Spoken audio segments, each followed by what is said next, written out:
안녕하십니까 여러분들, 산책처럼 사주입니다. 이번 시간에는요 천간에 대한 오해라는 제목으로 말씀드려 보도록 하겠습니다. 이 천간이라는 거는 가불병정 무기경신 임계, 우리가 이제 명리학을 배울 때 어쩌면은 가장 처음에 접하는 알파벳과도 같은 용어죠. 그런데 이 천간이 그만큼 단순한 거기는 한데 우리가 이 부분에 대해서 잘못 알고 있는 부분들이 꽤 많이 있습니다. 그래서 이번 시간에는 거기에 대해서 몇 가지 말씀드리도록 하겠습니다. 우선 첫째, 간목은 따뜻하다. 아닙니다. 네, 간목은 오히려 차가운 쪽에 가깝습니다. 차가운 쪽에 가깝다. 이런 오해가 왜 생기냐면요, 우리가 기본적으로 목화는 양이고 금수는 음이라고 이야기를 하잖아요. 근데 보통 양 그러면은 따뜻한 게 떠오르고요, 그러면 차가운 게 떠오르더란 말입니다. 근데 사실 그러다 보니까 이 간목이 따뜻하다고 착각하시는 분들이 제법 계세요. 근데 간목은 따뜻하지 않고요, 차가운 쪽에 가깝습니다. 그건 왜 그런가 하면요, 우리가 10개의 그 십천간이라는 게 갑을병정 해가지고 이렇게 개수까지 쭉 가잖아요. 근데 실은 얘가요, 우리가 이렇게 일직선상으로 놓고 보지만 사실은 개수에서 바로 간목으로 이어지는 거예요. 그러니까 원형으로 뱅글뱅글 돈다라는 거죠. 근데 임수, 개수는, 특히 개수는 대단히 차갑잖아요. 개수를 지나온 지 얼마 안 됐기 때문에 간목은 차갑다, 이렇게 보시는 게 맞습니다. 반대로 경금이 차갑다라는 오해도 대단히 많이들 하시죠. 경금, 두 번째 오해는 경금은 차갑다. 우리가 보통 금수 그러면 차가운 걸 떠올리다 보니까 이제 그런 오해들을 또 많이 하십니다. 근데 간목이 아까 전에 그 개수를 지나온 지 얼마 안 됐기 때문에 따뜻하다, 차갑다라고 말씀드렸잖아요. 근데 경금도 마찬가지로 정화를 지나온 지 얼마 안 됐기 때문에 차라리 뜨거운 쪽에 가깝습니다. 자, 이게 뭐가 중요한가 하면요, 조우가 이제 차가운 명식이 있다고 가정을 해볼게요. 전부 다 금수밖에 없어요. 신금일간이고 자월에 태어났고 지장간에도 따뜻한 기운이 전혀 없다, 전부 다 금수다, 이렇게 가정을 해볼게요. 그러면 이 사람이 강하게 쓰는 유전자는 조우가 너무 차가우니까 경금을 쓰게 됩니다. 왜냐? 따뜻하기 때문입니다. 자, 그리고 제가 방금 전에 말씀드릴 때 무기경신인데 기토를 지나왔다라고 말씀 안 드렸고 정화를 지나왔다고 말씀드렸잖아요. 이제 명리 공부하시면서 아시는 분들은 다 아시겠지만 사실은 우리가 천간을 논할 때 갑을, 병정, 무기경신, 임계 이렇게 이야기를 하지만 실제로는 갑을, 병정, 경신, 임계가 맞고요. 얘네들의 이제 중앙에서 무토와 기토가 어떠한 역할을 해주고 있다, 이렇게 보시면 됩니다. 그런 고로 정화를 지나서 경금이 왔기 때문에 경금도 뜨거운 축에 속한다, 이렇게 말씀드린 겁니다. 그리고 이제 신금에서는 한랭하다라고 보시면 되세요. 차가운 느낌, 어떤 수술실 메스와 같은 느낌이라고 생각하시면 되시겠습니다. 그래서 이 온도가 신금에서 확 꺾어지는구나, 이렇게 생각하시면 되실 것 같고요. 또 지지를 보실 때에도 이런 부분들이 좀 많이 이어지세요. 뭐 예를 들면 이거예요. 임묘진이 우리가 봄이라고 하다 보니까 임목이 따뜻하다라고 착각하시는 분들이 많이 계시거든요. 아닙니다. 차갑습니다. 양력 2월이 어떻게 따뜻할 수가 있겠습니까? 하지만 그 안에서 양기가 올라오는 거고요. 신금을 차갑다고 착각하시는 분들도 많이 계세요. 아닙니다. 뜨겁습니다. 양력 8월을 우리가 어찌 차갑다라고 얘기할 수 있겠습니까? 하지만 그 안에서 음기가 올라오는 그런 형태라는 거죠. 지장간 속을 말씀드리는 겁니다. 네. 근데 천간에 대해서 말씀드리는 거니까 뭐 임목하고 신금 뭐 이런 류의 이야기는 다음에 또 기회 되면 드리도록 하겠고요.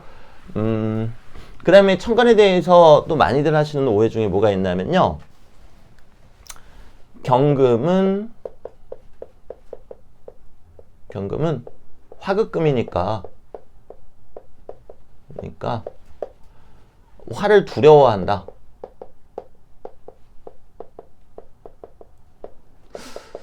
아닙니다. 이것도 틀린 얘기입니다. 네, 신금이 정화를 두려워하죠. 신금이 정화의 극을 대단히 좀 예민하게 반응을 합니다. 정화의 극에 대해서. 근데 경금은요, 오히려 이 화기운이 들어오게 되면은 극하는 것은 맞지만 극을 당하면서 마치 생을 당하는 것과 같은 그런 효과를 갖습니다. 그래서 화의 극을 크게 두려워한다 이렇게 볼 수는 없고요. 물론 경금일간 입장에서도 화기운은 관성이 되니까 본인의 인생 안에서는 좀 괴롭겠죠. 하지만 나타나는 현상은 타일간들하고는 확연히 차이가 나더라는 겁니다. 예를 들어서 타일간들한테 관성이 너무 많으면은 오히려 관을 두려워하고 또 직장생활을 버거워하는 경향이 있지만 경금일간이 화기운이 강하다. 직장생활 못하지 않습니다.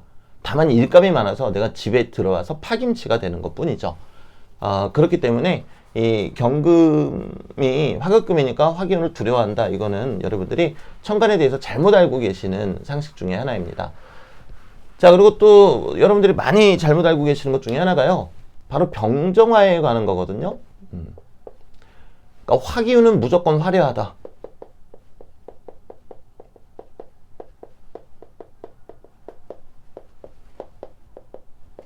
이것도 잘못된 상식입니다. 네. 이 병화는 빛에 가깝습니다. 그렇기 때문에 드러내고 펼쳐내는 거겠죠. 그러다 보니까 이 병화 같은 경우는 화려하다라고 이야기할 수 있겠습니다. 어떤 사람이 명식이 조우가 대단히 추운데 천간이나 지장간에 이 병화가 있다면 화려한 것을 추구한다라는 뜻이 되겠죠. 하지만 정화는 응집력이 있잖아요. 그리고 열기에 가깝습니다. 그래서 정화를 화려하다라고 보시기보다는 몰입도가 있다 또는 열정적이다 이렇게 구분해 주시는 게 좋으시겠습니다. 그래서 요게 맞는 얘기고요. 병화는 화려한 기운, 펼쳐내는 기운이 있지만 정화는 화려한 기운보다는 몰입도 그리고 열정적인 기운이 조금 더 강하다 이렇게 봐주시는 게 맞겠습니다. 그리고 실제로 이거를 물상적으로 병화 같은 경우에는 조명 회사나 이런 데서 근무하시는 경우도 많고요. 정화 같은 경우에는 열 에너지라고 하나요? 열 에너지 그리고 전기 이런 쪽에 또 근무하시는 분들도 대단히 많이 계십니다. 물론 운의 영향에 따라서 이게 뒤바뀔 때도 있긴 있습니다만 그래도 기본적인 말씀을 드리는 겁니다. 자, 그리고 세 번째 우리가 정말 많은 분들이 잘못 알고 계시는 또 천간에 대한 상식이 하나가 또 있죠. 이게 뭔가 하면요. 무토와 신금이 있으면 신금이 나란하면 이 신금이 토에 매장당해서 매금된다. 반은 맞고 반은 틀린 얘기입니다. 우리가 뭔가 실제로 임상을 안 하고 그 이유를 생각하지 않고 그냥 교과서만 달달달 외우면 이제 이러한 병폐가 드러나게 됩니다. 제가 이거는 다른 영상에서도 몇 번 말씀드렸지만 이 무토와 신금이 나란히 있으면 매금된다는 얘기가 왜 나왔는지 그 이유부터 아셔야 돼요. 사실은 이 무토가 정화보다 더 뜨거운 존재거든요. 근데 앞서 말씀드렸다시피 이 신금은 화기운을 두려워한단 말입니다. 뜨거운 열기운을.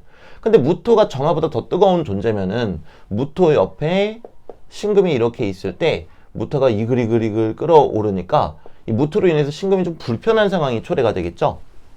자, 그런데 그것도 경우에 따라서 다른 겁니다. 저 이유 때문에 매금된다라는 얘기가 나온 거예요.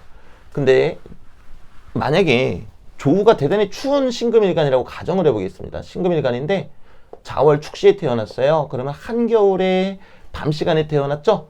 자, 그런데 여기 무토가 떡하니 이렇게 떠 있습니다. 네. 그리고 여기 뭐 유금이 있고요. 그리고 여기 개수가 있고요. 연주는 그냥 생략을 할게요. 자, 그러면 이 명식은 조우가 문제가 되는 명식입니다. 조우가 춥다. 네. 자월 축시에 태어났는데 어떻게 춥지가 않겠습니까? 그럼 이때는 무토가 매금된다고 할 게 아니고요. 큰 도움을 주는 존재가 됩니다. 왜냐면 무토만이 여기에서 조우를 관장해주고 있거든요. 네. 그렇기 때문에 여러분들이 그냥 책에서 배우신 다음에 뭐 공식처럼 달달달 외우시고 무토 옆에 신금이 있으면은 무조건 안 좋다. 이런 식의 관점을 가지시는 거는 대단히 위험합니다. 네. 그래서 뭐 모르겠습니다. 네, 한 요 정도 천간에 관한 오해가 지금 떠오르는 것 같아요. 네. 근데 이거 말고도 분명히 조금 더 있을 거예요. 제가 지금 생각을 못하는 것뿐일 거고요. 그래서 여러분들 그 천간에 대한 오해 너무 하지 마시고요. 항상 공부하실 때에는 그 이유가 무엇인지 늘 생각해 보시고요. 그리고 내가 그 이유를 아는 것 같잖아요. 거기서 끝나면 안 돼요. 확인하셔야 돼요. 확인을 했는데 맞는 것 같잖아요. 거기서 끝나면 안 돼요. 이 확인을 시간을 두고 수많은 데이터에다가 입력을 해가지고 맞나 틀리나 확인을 하셔야 되는 겁니다. 그때 우리 명리 공부하시는 분들이 일단 첫째 이유가 무엇인지 생각을 안 하세요. 그냥 교과서에 있으니까 달달달 외우시고요. 그 다음에 둘째 이유를 생각하시더라도 그게 좀 엉뚱하고 하나의 케이스에 들어맞는 경우도 대단히 많거든요. 근데 하나의 케이스에다가만 확인 작업해보고 이게 맞네 이제 이렇게 판단하시는 오류를 자주 범하십니다. 그래서 우리가 명리학이잖아요. 학문으로 접근하기 위해서는 제가 지금 말씀드리는 이런 작업을 통해서 오히려 맞는 것을 찾아낼 게 아니라 오류를 찾아내고 그 오류를 수정하는 것이 우리가 이 학문으로서 명리학을 대하는 올바른 자세가 아닐까 싶습니다. 그래서 오늘은요, 그 천간에 대한 오해들 여러분들이 많이 하고 계시는 그런 오해에 대해서 말씀을 드렸고요. 다음 시간에는 또 다른 이야기로 찾아뵙도록 하겠습니다. 감사합니다.